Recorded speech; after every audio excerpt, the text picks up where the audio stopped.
Assalamualaikum warahmatullahi wabarakatuh.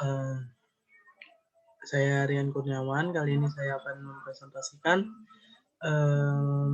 materi bab 15 dari buku Gugup Kismono 2 tentang konsep dasar analisis dan laporan keuangan.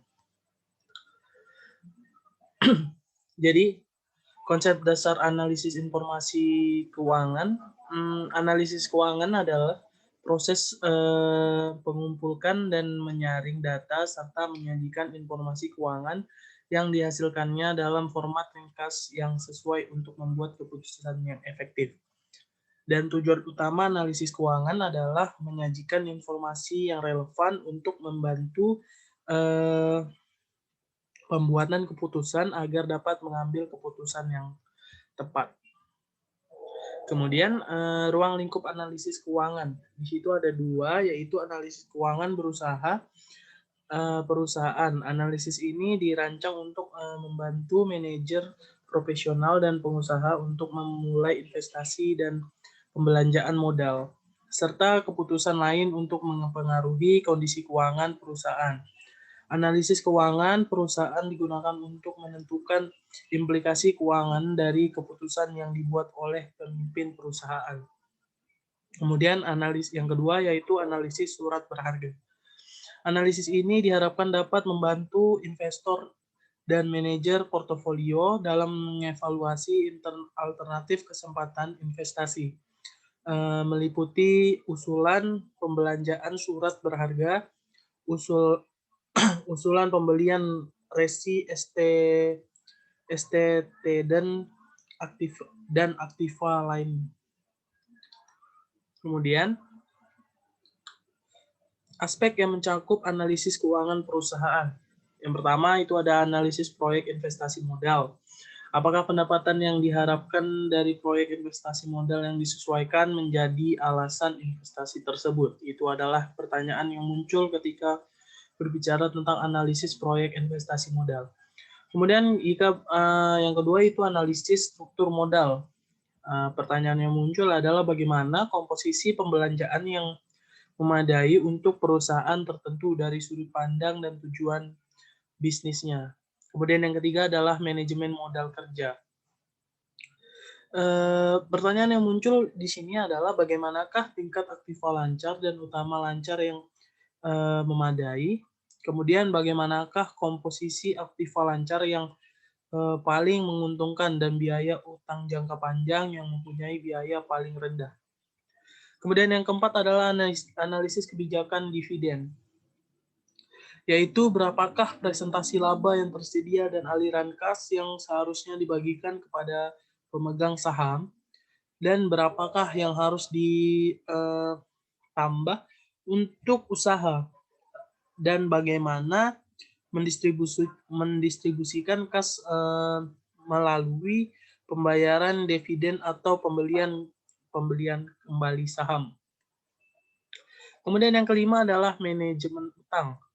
Pertanyaan yang muncul adalah adakah kesempatan untuk mendanai kembali laba obligasi yang menguntungkan dan untuk memanfaatkan dana menganggur yang terkandung dalam laba.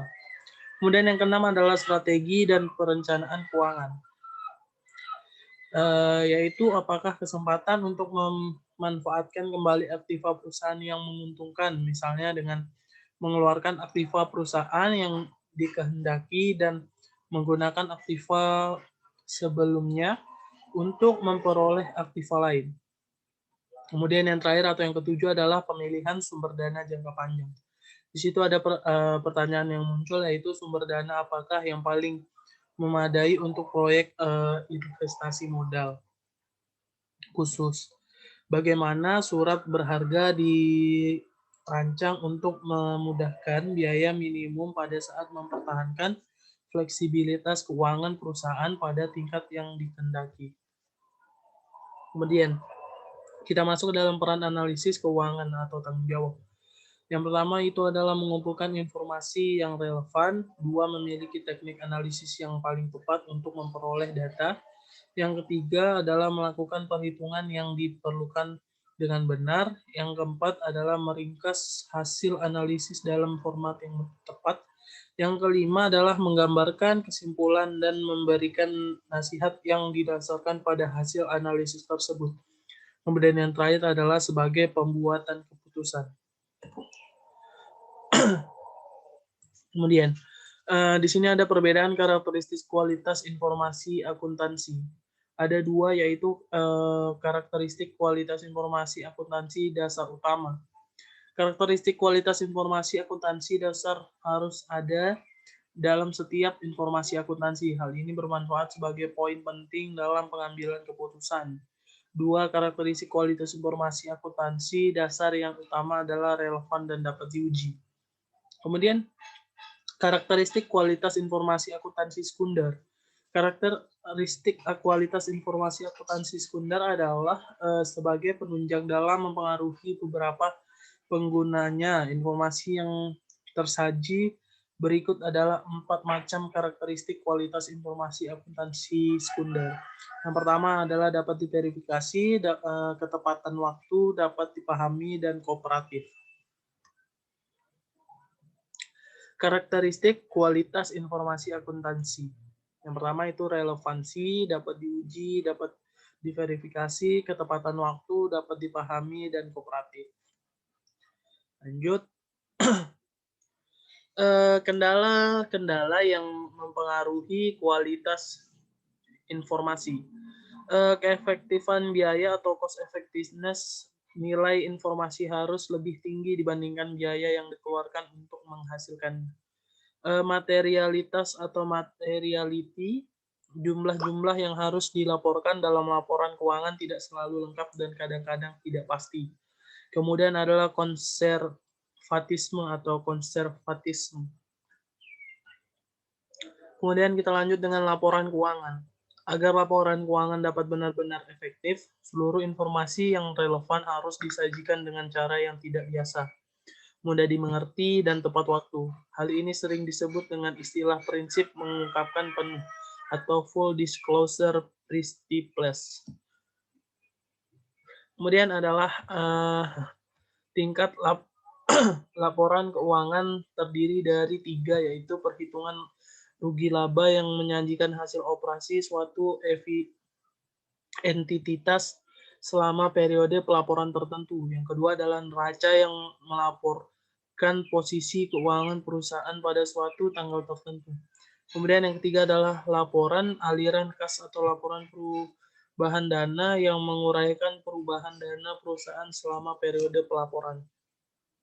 Kemudian di sini adalah asumsi modal akuntansi. Ada 6, yaitu kesatuan ekonomi akuntansi memandang bahwa badan usaha merupakan unit yang terdiri dari dan terlepas dari pemiliknya, berdiri sendiri. Kemudian adalah kekal, yaitu akuntansi memandang bahwa unit usaha tersebut kekal atau kontinu sepanjang masa, kecuali kalau kemudian dikuidasi. Kemudian yang ketiga adalah nilai pasar yang objektif. Akuntansi memandang bahwa pencatatan keluar masuknya aktiva dalam sebuah unit usaha didasarkan atas nilai pasar yang objektif. Kemudian yang keempat adalah unit moneter yang stabil. Akuntansi menganggap bahwa nilai uang stabil. Kemudian periode akuntansi, yaitu akuntansi memandang unit usaha berdiri kekal. Kemudian akuntansi aktual. Akuntansi memiliki anggapan bahwa pertukaran rugi atau laba lebih dipentingkan. Sekian penjelasan saya untuk materi bab 15 ini. Lebih dan kurangnya saya mohon maaf. Wassalamualaikum warahmatullahi wabarakatuh.